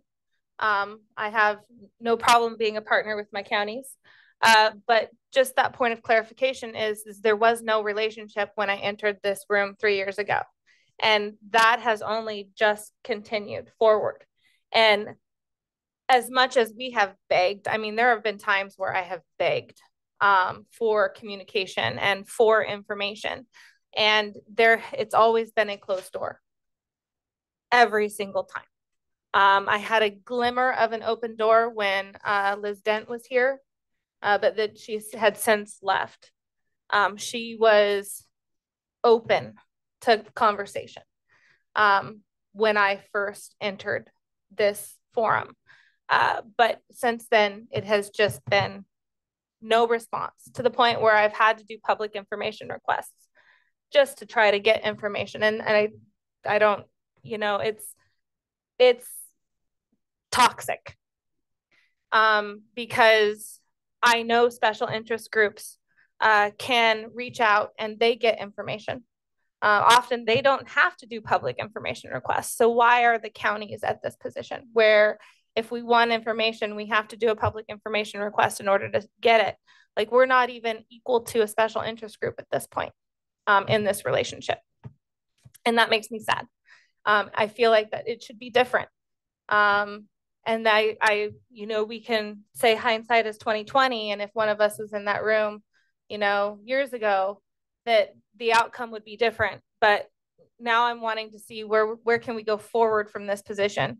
And I'm hopeful that if no action data can be modeled under these new parameters, that number will be glittery enough to be able to press pause so that we all can circle the wagons and come out with HCPs, possibly plural, for our state that actually adheres to the interests of each community in a fashion that is balanced, that all legs of the stool can hold the stool up. And I think at the end of the day, it would also provide funding for the Department of Forestry to remain solvent or as close to solvent as possible for the department and their rising costs. And so I came in with hope. Hope is often dashed. Here I am 3 years later, conversation is still the same. The doors are still closed. I still have hope. I'm still, I guess, naive in that, but I am hopeful that the adults in charge will recognize that we can do better, because that is something that, you know, my daughter has said regularly is she doesn't understand it. And that is hard for me as a parent to explain to my children why we're not doing better. I can't give her anything other than agendas, or I can't give her anything. It escapes logic. So at the end of the day, we can do better. And I hope that we take the time in order to do so, because this impacts my children's generation, not me so much. I'm going to retire in hopefully 25 years or so, and gallivant like all of the folks around me have been gallivanting. But that these are my children. This is their home. These are their schools. This is their education that we're talking about.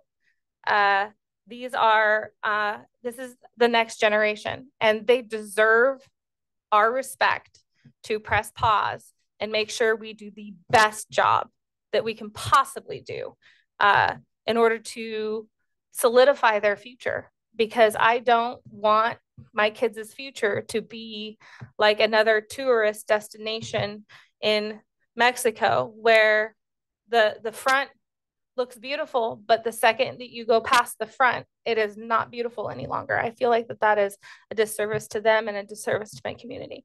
So anyhow, thank you. Commissioner. Commissioner Sweet, any final comments? No, sir. Anyone? Okay, Mike, again, thank you so much for being here. I know this was not an easy meeting for you. I know it wasn't. We appreciate you being here very much. I think you hear the passion in the room. I know that we're all very concerned about our counties, and that's why we're here. That is, and you know, and you can take these messages back. It is my hope. I thought this was a great meeting. It is my hope that the Board of Forestry members will watch the video of this meeting. I honestly hope that's the case, so that they can hear the passion that we have in the room and the reasons that what we are so passionate about our conversations with you and the department, and continuing conversations with the board. Agreed. Yeah, and thank you for having us. Appreciate you being here. Okay, with that, time being 12:01 p.m. Wow. We are going to adjourn this FTLAC meeting. Thank you, everyone.